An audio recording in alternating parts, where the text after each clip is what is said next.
WDTFF.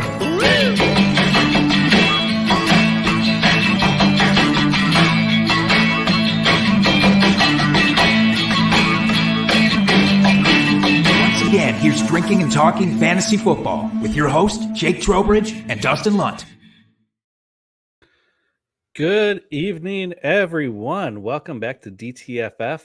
Here an hour earlier if you're joining us live.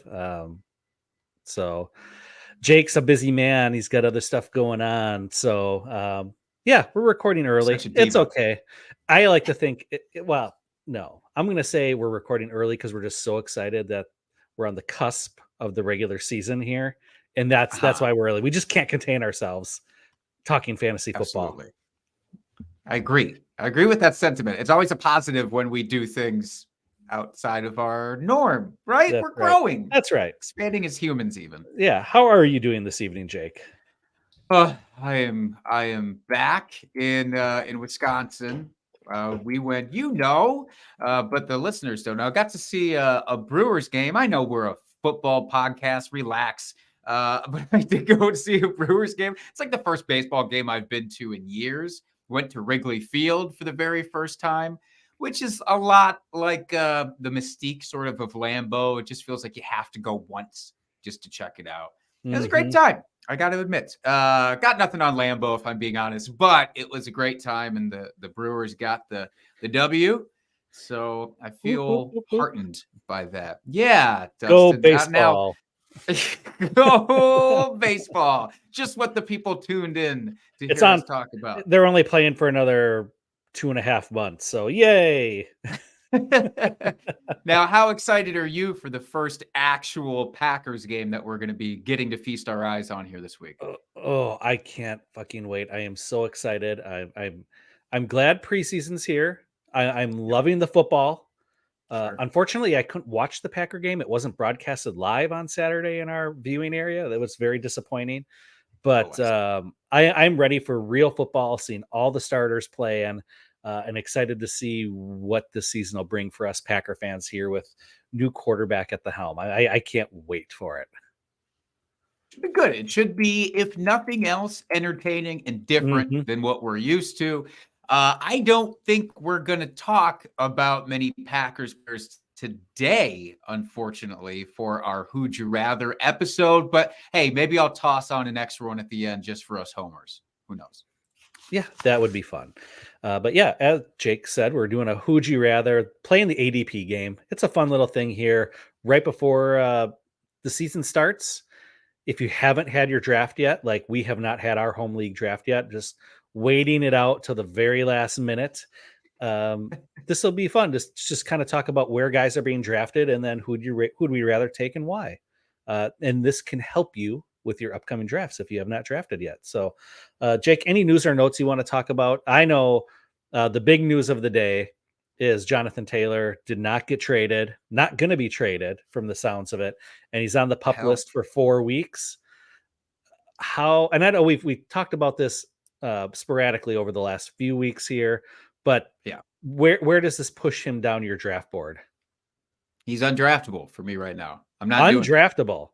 Yeah, I'm not gonna do it because he's never gonna make it out to the rounds that I'd feel comfortable drafting him in. Which at this point, with him starting on the PUP list and Jim Irsay just being just a real something about this, I'm not going to take him before round 5, but he's not going to be there in round 5. Ergo, I won't draft him. Yeah, I mean, he would, at this point, I would hope he comes back after the 4 weeks and not pull a full Lev Bell and be out for the entire season. Yeah. I can't see him wasting this opportunity to accrue a year towards his free agency on his years or whatever. So I would hope he would come back and play at least 8 games, but that still leaves another 4, 5 games that he could potentially miss, and still, right? That's 17 games. Math. Yeah, you mathed it. Right? I mathed it right. Okay, so I mean, he could be sitting out over half the season, so that is very scary. He'll still probably be drafted well before I would take him. And I think you're right. Basically, not off my draft board, but like you said, he's not going to fall far enough for me to feel comfortable actually drafting him, knowing that I have to wait probably half a season to see him play. Or at worst case, he comes back after the first 4 games, plays 8, and then has an injury, and he's out for your fantasy playoffs. That would Right. be worse than missing like the first half of the season. So I don't want to. I want to avoid that landmine at all costs. Obviously, if you were to fall super late in drafts, different story, but yeah, I just don't see that happening.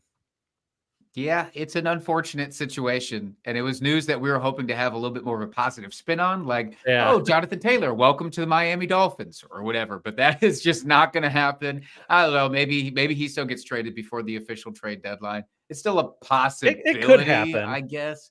But either way, yeah, it's just it stinks. It stinks, is what it does. I mean, what'll happen? I could see him getting traded if there's another team that's in a serious playoff push and their starting running back goes down. Yeah. Then I could see a trade happening.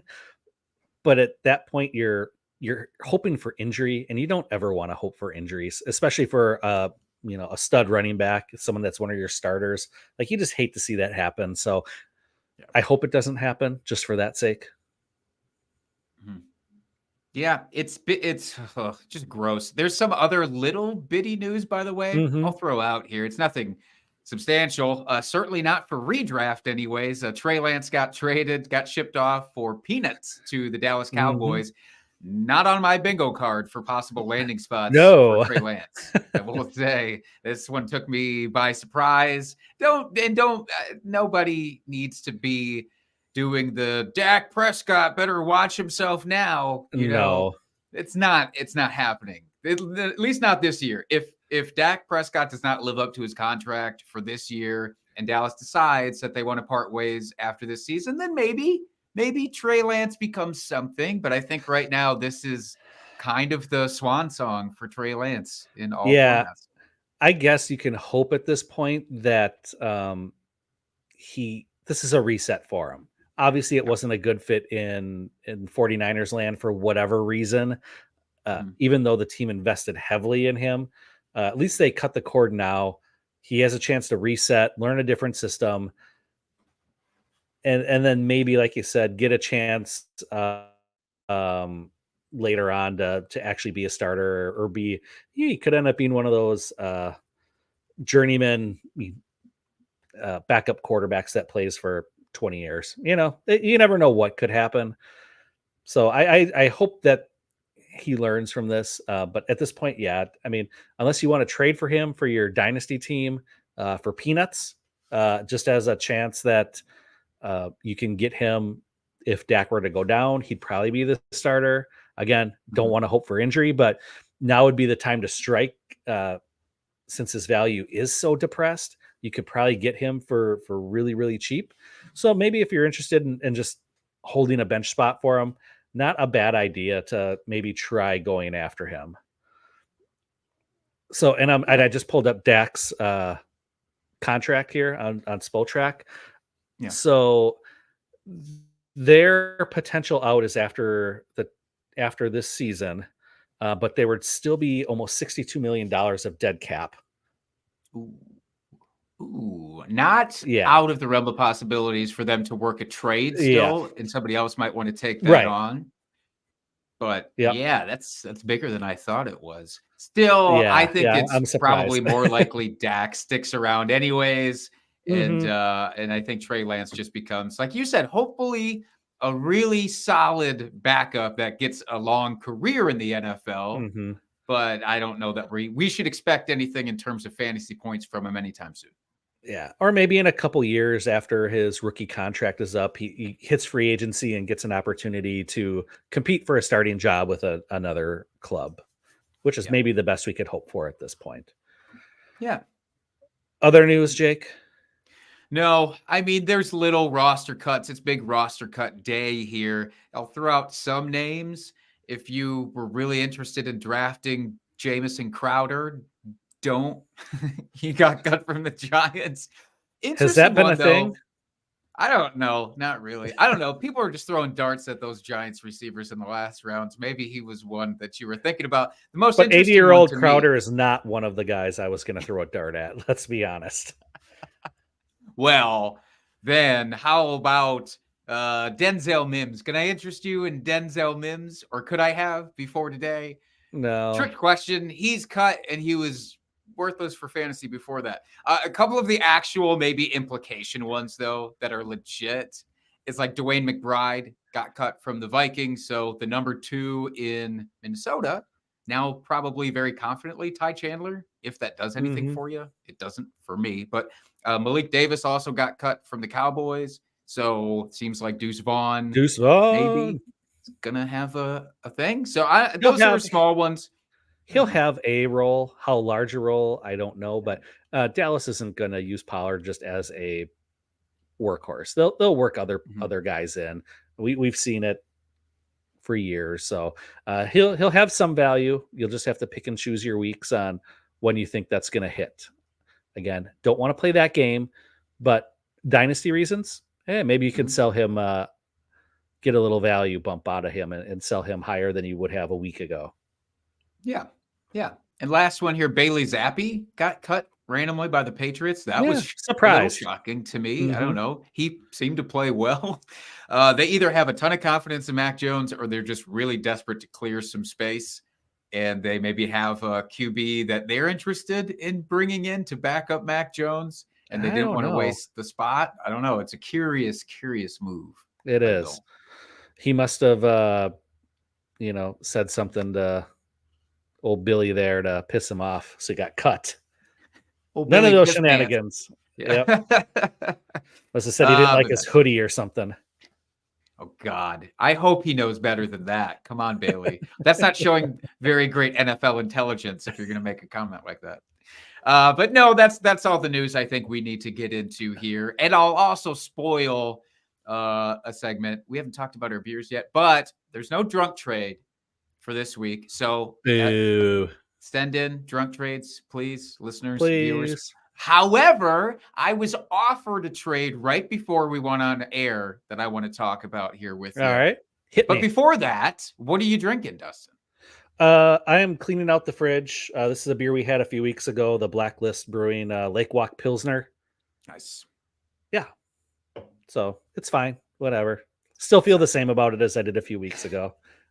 It's fine. Nothing has changed. Well, the king of all It's Fine beers is sitting in my cup tonight. Yeah. I'm drinking the New Glarus Spotted Cow that we bought way too much of for the Fantasy Football Exo. And now I have just like a case of this sitting here needing to be drank. It's fine. Yeah. It's fine. I'll drink it. Way to go, Expo peeps, for basically demanding it of us the year before. And then now no one said a thing this year. So thank you for that, because now we have a bunch of Spotted Cow we have to drink. Feels like a big, long ruse, and I don't like it. This was a prank on us. I know. What a payoff you got here. Anyways, all right, let's move on to this kind of drunkish trade. I don't know. The person who proposed it to me very well could be drunk. I don't know. It happened like 15 minutes ago. It's about the Jonathan Taylor news. So as soon as she saw, this is Alexa for my One Dynasty League. As soon as she saw Jonathan Taylor and she realized Jonathan Taylor was on her roster, she immediately put him on the trade block. Said, anybody send me a 4th round pick for him, I'll give him up. As a joke, obviously. Oh, I was going to say, I'm like, God, I would do that in a heartbeat. Oh, God, no, that's not real.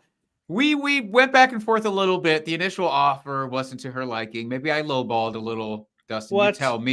You tell me. But I asked for Jonathan Taylor. I sent Rashad Bateman, CEH, and a 2025 first for Jonathan Taylor.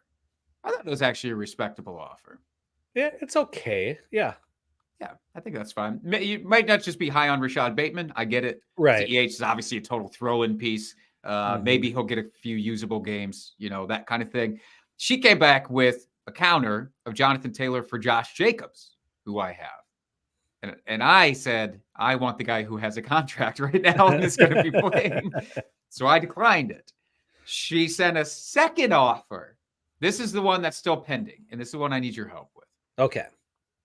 So it's Can I Jonathan. just Yeah. before you get into that? Sorry, are you a competing team rebuilding? I I mean, think where are we I'm looking at? actually on the verge of competing. I think I have a Okay, legitimate shot. Yeah, I think I okay, have a all shot right. this year, which is why I'm hesitant to do this in the first place. But it's Jonathan Taylor and Mike Williams for Devontae Smith from the Eagles. Ooh, that's Yeah, interesting. right? It's pretty interesting. I don't love Mike Williams in Dynasty. I don't Yeah, even really love him in redraft, but uh, I do like uh, that offense, though. That's the thing. I mean, we've talked about it quite a bit this offseason. yeah, How, or at least I have, how I'm a fan of what I expect this offense to do this season. yeah. So it's interesting. One other caveat to this. I already have Keenan Allen on my team, and I don't Oh love doubling up on the no, Chargers I don't wide like receivers. that. Yeah. I don't like that either. How does the rest of your wide receiver core look? Like, can you go without Smith? It wouldn't be the smartest move, I don't think. I've got Diggs, Smith, Keenan Allen, Bateman, our guy Romeo Dobbs. What? Adam Thielen, who actually looks like he's going to have a massive role this year, which is a fun surprise for me. And then it gets pretty grody. I mean, that's already borderline grody. Yeah, So I don't really want to give up Smith. But, but yeah, I would see if you could swap out Mike Williams for another wide receiver in that tier. hmm, And then I would probably do it. If you feel like you're going to be competing and pushing this year for a ship, yeah. uh, having Jonathan Taylor, hopefully, and I know we just were talking about how we don't know what's going to happen, but for the potential of him being around the later part of the season and into the fantasy playoffs, uh, even if he does sit out, he'll have fresher legs. He won't be quite so worn down at the end of the season, which could really help. Indianapolis, I can't imagine that they're going to be competing for the division or for a playoff spot this year, but you never know what could happen. I mean, if they're in it, they're going to rely on him come the end of the season. So I think if you can get another piece other than Mike Williams, just because you don't want to double up, two wide receivers on the same team, I would be very intrigued by that and might pull the trigger. Yeah, I'm gonna flirt around with this a little bit here. We'll probably go back and forth after I've had a couple more spotted cows, and I can report back next week about what the moves are because the other Ooh, wide receivers in that area, there's not a lot on the opposing team in terms of wide receivers. So you know, we'll work some things out. hmm But I'll get but I back. think that would be sexy to pair up Jacobs and JT. Like that would be a sexy pair for a couple seasons. Like that'd be Young real nice. young, big volume guys. hmm So I don't know. I'm nervous about trading for any elite running backs in Dynasty right now. So that's probably why I'm hesitant more than I should be, but it is what it is. hmm All right. What do you say? What do you say we move on? What do you say we do some of this or that? Yeah, let's get into the ADP game. All right. So, Sounds good. as we were talking before we started recording, you had filled out the show sheet this week, well before I even got to it. So I haven't really looked at this a whole lot. So, um, why don't you start with the first couple asking me, and then we'll kind of reciprocate from there. But these first couple, I want to be fresh and just give you my real thoughts on it. You want me to just hit you in the face That's completely right. unawares? You just want That's me right. caught off guard with them? All right. Let me throw this out to you here. What do you think when you're on your draft? I'm going to start with quarterbacks. Let's get them out of the way. All right. When you're on the clock and you're sitting here looking at Justin Fields going as quarterback 7 right now, 46 hmm overall, versus Trevor Lance as the quarterback 8, who is 55 overall, almost a full round discrepancy hmm there. Who are you wanting to invest in for this season more if you go the early-ish quarterback Right. route? I I would probably go Justin Fields here, considering only it's a round difference. If it was more than that, I might think about it. But you're looking at Fields at what, the end of the fourth, basically. and then Lawrence at the end of the 5th. So, yeah, give me Fields. I think he has the upside where things break the right way. He could be a top 3 quarterback in the league. I mean, part of me wants to be like, he could finish as QB1. Well, anybody could in any given season. But with his rushing upside, I like what I've seen this preseason so far with his connection with DJ Moore. That seems to be like a real blossoming good chemistry there on that team. Well, I love T-Law and I love me some Jags offense. Don't get me wrong. Trevor Lawrence doesn't have that rushing upside. So to make that up, to be in that Patrick Mahomes level area where you're doing it all through the air, you have to throw for a shit ton of touchdowns, no interceptions, be hyper efficient. And I just don't know if T-Law is there yet and what this offense is going to look like with Calvin Ridley there, if they're going to be that explosive. I just don't know. So in this instance, give me Fields. Yeah, it's really a matter of, do you like the rushing potential more than the offense upgrade? Because I would take the Jaguars offense 10 times out of 10 over the Bears offense this year in general. And but so the I rushing think the is such a scoring cheat code. opportunities would be there. Oh, it absolutely is. Now, I mean, we saw what Fields did the for... second half of the season last year when he started taking off and running. Like, I mean, he was winning you weeks every single week. I don't know that T-Law can do that. Like that's what that rushing upside does. Like it can win you weeks. And if I'm looking for that advantage in my roster, give me the guy that's going to give that I know can like just blow up and give me huge weeks and could finish well above his ADP. Because I feel like Fields could finish well above his ADP this year. Oh yeah, again, QB1 overall upside for sure.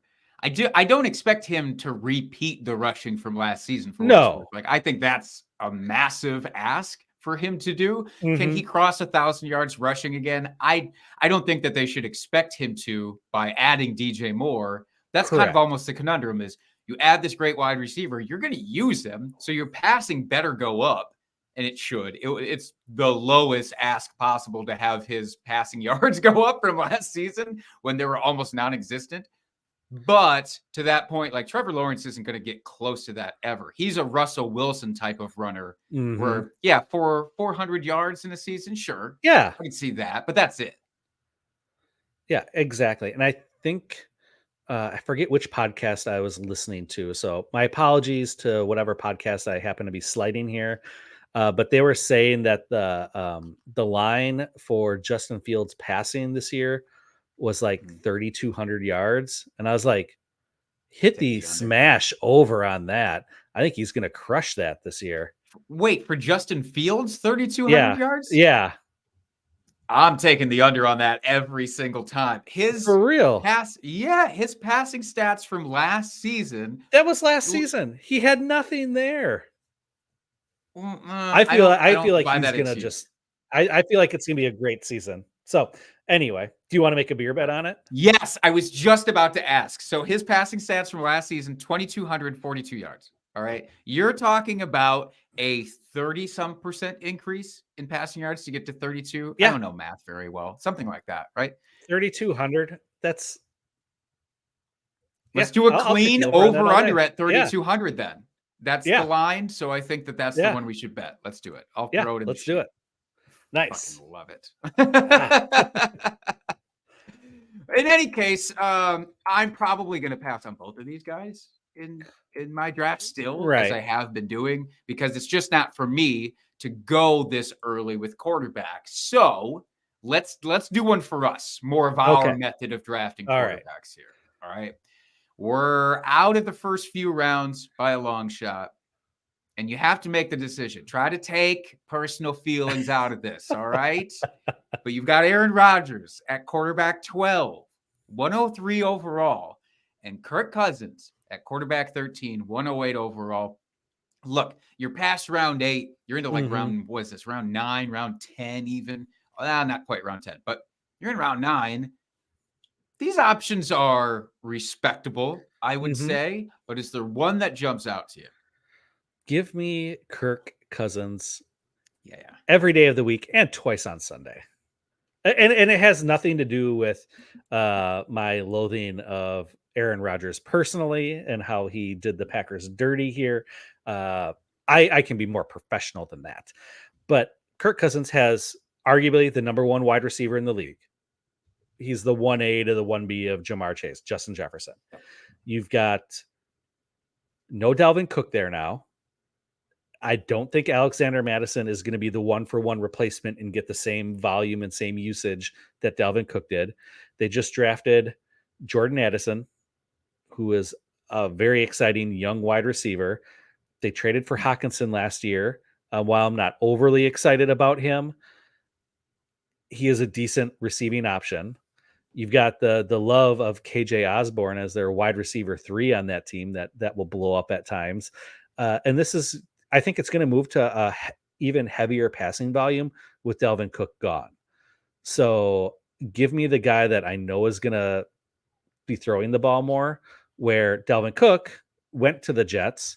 They've got Breece Hall there. It's kind of a 1-2 punch of very, very, very good running backs. You got Garrett Wilson there, but after that, does Alan Lazard or Randall Cobb or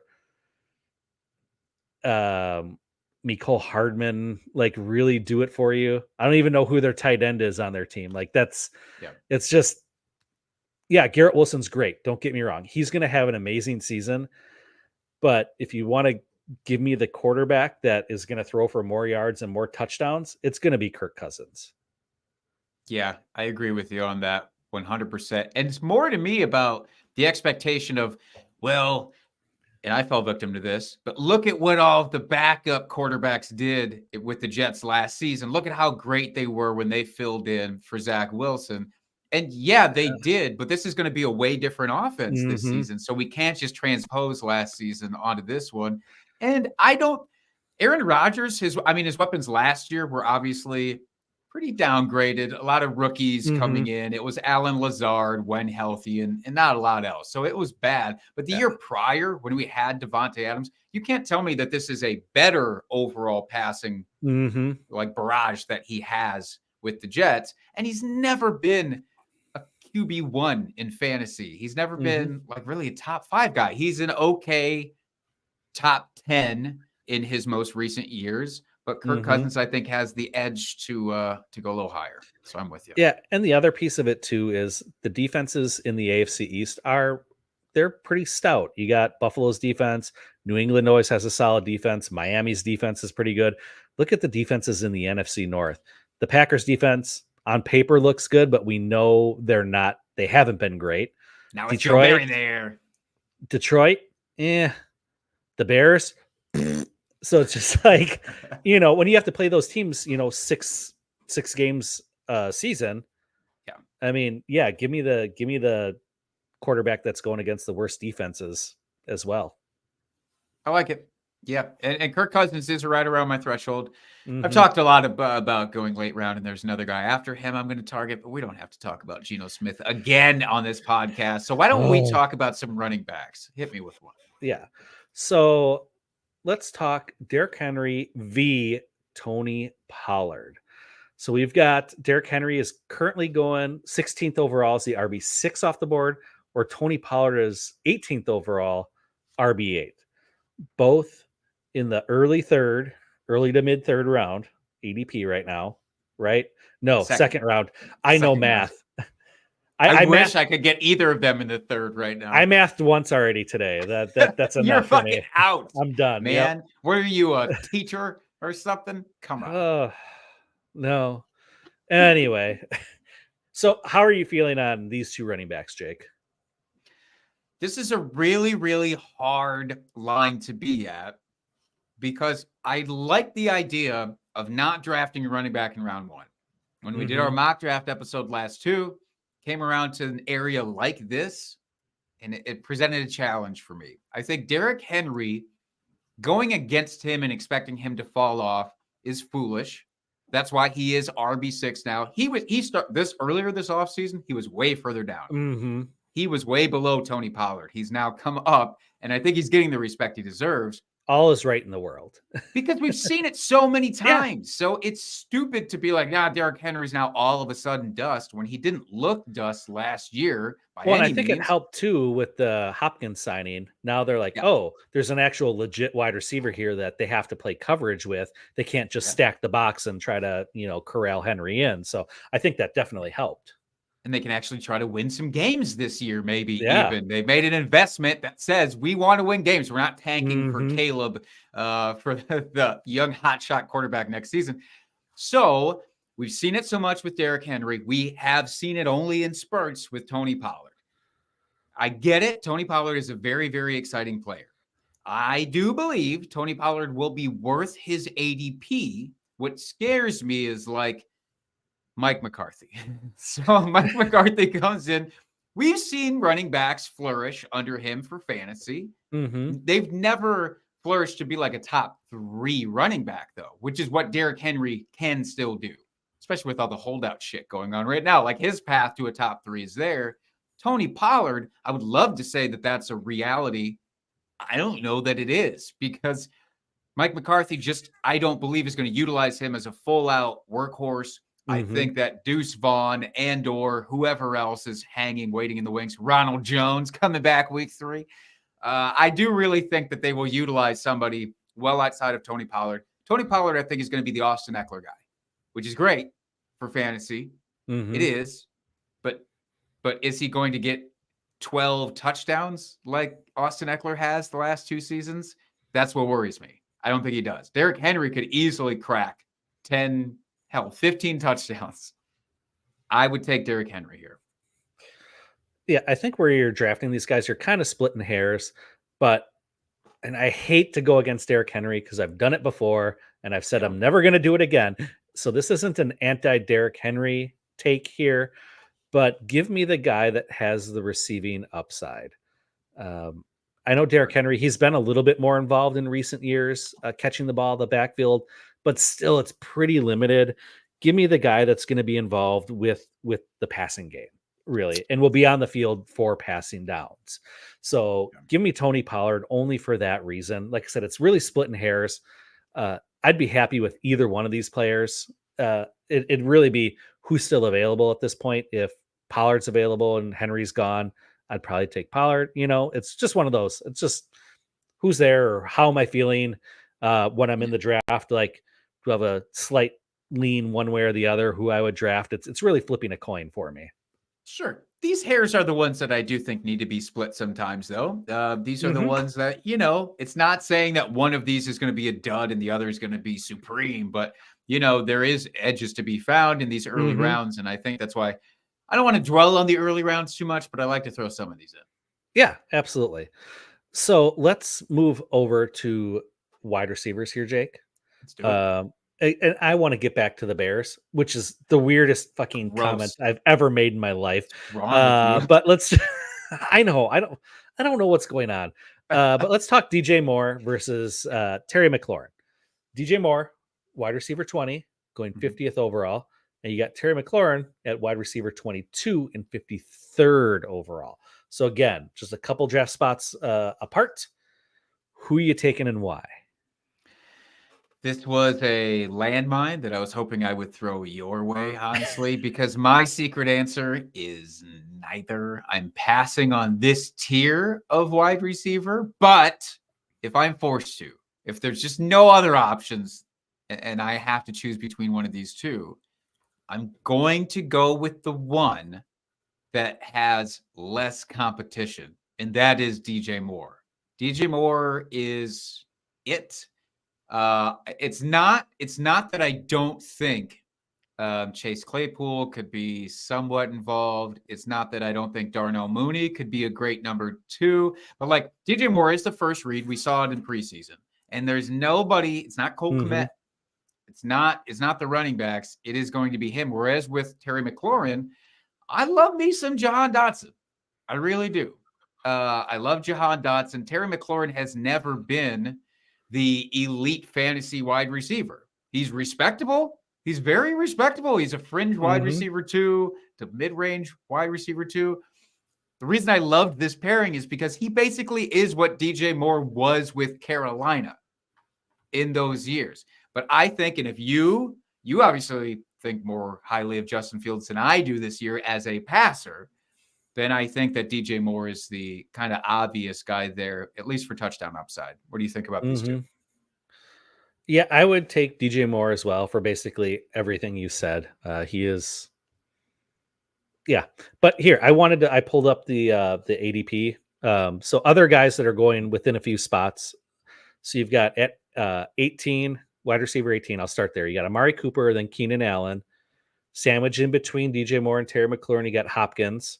And then you've got, after McLaurin, you've got Christian Watson, Mike Williams, Chris Godwin. And I know you said you kind of were avoiding this tier, but now that we kind of expanded it a little bit, do any of those guys interest you more than these two do? I mean, because they're all going, within, you got, Keenan Allen's at 42. You got Hopkins He's at my obvious 52. standout. Watson's 55, Mike Williams 56. So they're all kind of clustered in the 50s there. So yeah, is there any one of those guys that interest you more? Besides Keenan Allen as my drinking buddy, the other one that stands out is, DeAndre Hopkins still makes a lot of sense. Because we saw last year when he came back from a 6-game suspension, he looked the deal. He looked like DeAndre Hopkins. Like there was no worries, and I didn't even think towards the end of the season that he faded off or anything like that. So for an early season push, if nothing else, he gets the edge out of that entire group for me. I mean, Christian Watson, yes, I could be bullied into taking Christian Watson, even though I think that him and Romeo Doubs are going to have much closer finishes this year than people are projecting. I get the upside there. And he has much more upside, I think, than either of these two. So I could make that argument, but Keenan Allen is the one. That's the group. Yeah. Out of that, I'm trying to pluck him if I can. Yeah, absolutely. We are lockstep on that one. Should we get gross and go to tight end here real quick? Yeah, let's fucking All right. So we got Dalton Kincaid at tight end 13, 124 overall. Or we got Chiga Okonkwo at tight end 15 and 144th overall. So going about almost 2 full rounds later is Chig. So if you're punting tight end and you're going super late, which of these guys do you want? Dalton Kincaid, I'm just going to say it, is not going to be what people wanted Dalton Kincaid to be, I don't think, this year. It wasn't Kyle Pitts hype. Well, it was like borderline Kyle Pitts hype at some points. And in the preseason, somebody had charted out what his usage was in whichever personnel that the Bills were running. And like when there was two tight ends on the field with him and Dawson Knox, he wasn't really getting targeted all that much. It was pretty split between him and Knox. And when he was kind of used as the wide receiver, he wasn't seeing that many targets. I think people are going to be really bummed about his receiver usage that everybody was thinking. With Chiga Okonkwo, I know I've said it at least once before on the podcast, but it does bear repeating. We have at least a few games, couple games at worst, where Treylon Burks is going to be sidelined. And so it's going to be Chiga Okonkwo as the number 2, fingers crossed, and it's not a random tight end from this team. He should be the number 2 target on this offense. And so I want that out of the gates. I want to come out hot out of the gates with my tight end. I don't want to wait for a rookie to hopefully develop into what we want him to be by season's end, because he's not going to make it on my roster that long. So I'm going to go with Chig immediately. But do you have a preference here? Yeah, I'm Chig as well. I've never been a believer in the Kincaid hype from the very beginning. Ever since he was drafted, I thought it was an interesting draft pick for Buffalo, considering they had Dawson Knox there. I thought that was their guy. He'd flashed. He's looked really good. The fact that they picked Kincaid up, was pretty surprising at draft day. And I know he's an elite talent, blah, blah, blah, whatever. I don't care. Like you said, it usually takes time for tight ends to develop. And yeah, I'd take the guy that has shown me that he can produce and has produced than the guy we're hoping is going to produce in a rookie that, after the first 4 games, I'd probably end up cutting him because he didn't do anything anyway. So if I'm going to spend, say 11th or 12th round pick on my tight end after punting it, give me the guy that I have a little bit more confidence is going to produce. Yeah. And then we move on after week 3 or 4 or 5, or whatever, and we stream Yep, anyways, and who even exactly. cares at that point? But let's get back Exactly. to a position that hopefully you're not having to stream, although they're being drafted in an area where I would understand it if that's your approach. So I want to hit a running back duo here. I want to talk about Jamal Williams, fan favorite of, I think, Beautiful mermaid. anybody. Yeah, it doesn't even matter if he's been on your team or not. You just gotta love Jamal Williams, who's And if going you as don't, RB34. yeah, if and I just want to say, if you don't love Jamal Williams or just kind of neutral about him, just just Google Jamal Williams interviews and just watch Yeah. his interviews. He is so fucking delightful. It just brings a smile to my face every time I see his interviews come up because he just seems like the best fucking guy in the world. Like he's Oh, one athlete absolutely. I would love to meet and just hang out with. I think he'd just be a blast to hang out with. Love to just play video games with him. Like, Yeah, that would just be a treat, I think. yeah, He's probably really absolutely. into, like, board games and shit too. I would just love that. Absolutely. Yeah, So basically, but you have to take that out for this, okay? You I can't know, I know, evaluate I this know. based on his personality. So, I'm better than as much that. as you Come might on, want to. Jake. But he's going as RB34, 97th overall. Then we've got Antonio Gibson going right behind him in the running back ranks at RB35, 107th overall. Again, about a round discrepancy here. In these rounds, that doesn't matter as much to me. But Jamal Williams versus Antonio Gibson, it's sort of the recency bias versus what we hope will happen for Antonio Gibson, I guess. But who do you got here? Oh, this one is tough. I am not gonna lie. Um, as much as I want to say Jamal Williams, I think I'm gonna go with Gibson. Only because Kamara's only out 3 games. We know this. Mhm, He's gonna come back and be the workhorse when he returns. mhm. So you got Jamal Williams and Kendre Miller for the first 3 games. That's probably going to be a pretty evenly split backfield, I would guess. Maybe Jamal actually gets the bulk of the carries just because he is the veteran. But we don't know what's going to happen there. Kendre Miller, very exciting. I could see him getting more usage as the season goes on. So it's going to be a messy backfield after Kamara. I just don't know who's going to be the guy. Where in Washington, yeah, you've got Robinson and you've got Gibson. Gibson, he was a wide receiver in college. He knows how to catch the ball. He has flashed in bits and pieces here. Hopefully now he's actually going to get a chance to prove himself in this offense.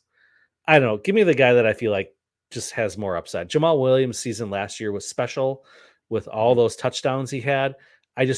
There's no way that that repeats this year with a totally different team, a totally different situation. Yeah, I think you nailed it in the delineation with these two. We're talking about one whose entire premise should be a lot of carries in Jamal Williams, which is fine. Hmm. He's going to be the Mark Ingram guy there, and he'll get plenty Right. of carries in That's between the perfect. 20s. You right? And then hopefully he can get like half the touchdowns he got last year. And you'd be Yeah. very excited about that. Yeah. He'd be a That's solid it. flex play for you or bye week Yeah. fill in. Yeah, but that's it with Antonio Gibson. If it really happens finally this year where he gets the targets that he's deserved since he switched from being a wide receiver in college, if that comes to fruition this year, the upside is monumental. And that's now a guy who's going to be a top, potentially, top 15 type of running back if that really holds up. So I would Hmm. rather shoot for the moon with Antonio Gibson. And like you said, I like Jamal and I like the 3 games that you'll get from him without Alvin Kamara. But Kendre Miller, holy crap, that dude looked great catching passes. I know Hmm. it's preseason, but dude looked like an actual wide receiver out there. So I don't think Jamal is going to get too many targets. So I would also defer to Antonio Gibson on that.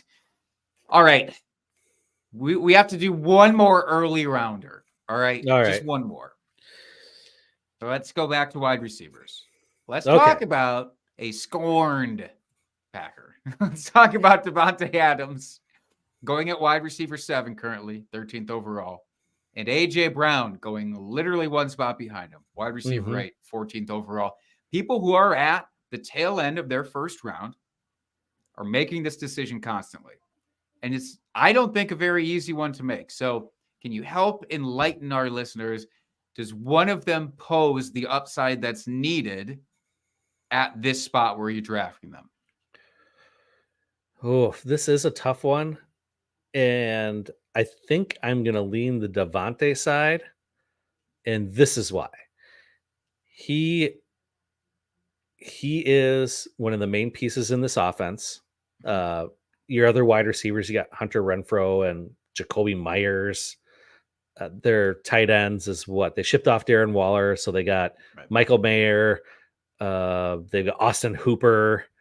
Yeah, just some guys. I mean, hopefully Mayer becomes something, but rookie. We're not expecting much. Jacobs, yeah, he signed for the season, so we know he's going to be there. He'll catch some balls, but really the offense is going to go through Devontae Adams. Even with Jimmy G there, I still think he's going to hyper target him. It's not going to be an issue.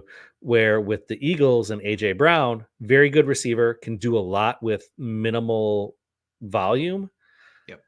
But I don't know that I expect this offense to keep up at the pace that they were last year.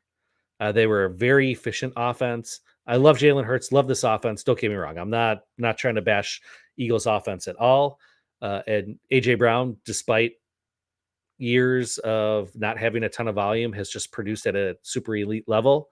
But you have Devonta Smith, you've got Rashad Penny there now. I know not much of a pass catcher, but you've got Swift there who can catch passes. You've got Goddard as a pass catcher for tight end. And now Albert Okwuegbunam made his way over there. Of course. So there's I don't expect, like I said, their offense to be quite as efficient as it was last year. They're still going to be a very good team, probably win a lot of games. Very good chance to land in the Super Bowl again. It wouldn't surprise me one bit. But like I said, I just expect this offense to take a little bit of a step back, not be quite as efficient. So that's why I'll lean Devontae. But I mean, you're taking either one of these guys, you're going to be happy. I wanted to have one where we actually argued. And this isn't the one, unfortunately. I'm also on the side of Devontae Adams. Also, fun fact, real life Super Bowls do not get you fantasy points. So you don't even have to worry about that when you're setting your lineups and drafting these folks. But I agree with you because Devontae Adams, I look at it this way. In a week-to-week situation with your matchups, do you think it could be an A.J. Brown week or a Devonta Smith week? And it could fluctuate back and forth? I do. I think it absolutely could. Absolutely. As in the past, Devonta Smith, amazing wide receiver. He's a dominant dude. Doesn't matter that he's 110 pounds. Devontae Adams, is it going to be a Devontae Adams or Jacoby Myers week and you have to worry about it back and forth? No. I don't think, at least. There might be like the 1 week that's a fluke, but I mean, just get that out of here. You don't need to worry about that. So Devontae, the fact that it's wide receiver 7, and I still feel like Devontae Adams is somehow being disrespected, which doesn't really make much sense. But he just seems like a lock for the first round, but he's not being drafted in the first round by anybody. So I'll take him at a discount, quote unquote, in the second here. Yeah, absolutely. Okay, should we do one more? Let's do one more. Okay. I think I'm going to go off script here. Yeah. So I want to try to find one that we can disagree on here. That's what we're ramping towards. I know. So how about this? We're going to stick with wide receiver just because I have this page up on the ADP. Sure. And these are two higher level wide receivers.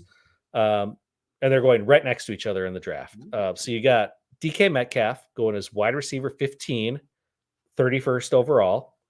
Or you got Calvin Ridley going as wide receiver 16 and 37th overall. Ooh. Well, we're talking about really recapping our mock draft a little bit here from last week. So I kind of like that call out. So DK Metcalf versus Calvin Ridley. Oh my God. I think you just broke my brain on this one. So I like what Calvin Ridley was the last time that we actually saw him on a football field. The problem is it's been too long. It's a new offense. And I really like Christian Kirk. With DK Metcalf, we know what he was just last year with Geno Smith. Jackson Smith and Jigba is dealing with his own wrist injury. Should be a slower start to the season for him. Obviously, we know Tyler Lockett can eat and DK Metcalf can eat in the same game. So that's great. I'm not there with Calvin Ridley. Calvin Ridley still is in the spot where he has to earn my trust just a little bit. Because it could be a one and done season for Calvin Ridley. Mm-hmm. We've seen that happen with wide receivers, even really good ones. We thought we're going to have great careers, but they flamed out after one great season, which is all he's had at this moment. So I'm going to take DK Metcalf here because of the certainty that I feel. But do you have a clear-cut one? I really don't. I was hoping you were going to say Calvin Ridley because I do lean DK, to be honest. But I can make the case for Calvin Ridley, though. I mean, it's an ascending offense. With T-Law, we love this Jags offense and what they're doing there. I expect T-Law to take another step forward. Hopefully, from what we've seen from Calvin Ridley and kind of the camp reports is that, great shape. He's looked good in the preseason in his limited action. It seems like they're building a chemistry, which is really good. And you could make the case that, Geno Smith last year was kind of a flash in the pan. Like he literally came out of nowhere after like 8 seasons in the league, and I know he was a very highly drafted quarterback, but he did just kind of come out of nowhere. So it's like, is that the real Geno Smith? And I know they paid him decent money and gave him a contract extension, which he so deserved. Like, and this isn't anti Geno Smith take here, because I do love the guy. I think what he did is great, but I think a case could be made like, yeah, we've only seen it for one season. Kind of like we were saying with Calvin Ridley, like you've seen it for one season and that's it. We've only seen it from Geno for one season. And granted, DK has produced very well with multiple quarterbacks. He had Russell there. Now with Geno, like he's done his thing. Drew Lock. Yeah, that whole experiment. So I just to play devil's advocate, I think that the case could be made that Calvin Ridley could be the better value here in an ascending offense, where the Seahawks offense could take a step back. They could rely on the running game a lot more with Charbonnet and Walker there. So we who knows what Pete Carroll's going to do. But personally, I would take DK over Calvin Ridley as well. Well, personally, first of all, bring me a Charbonnet.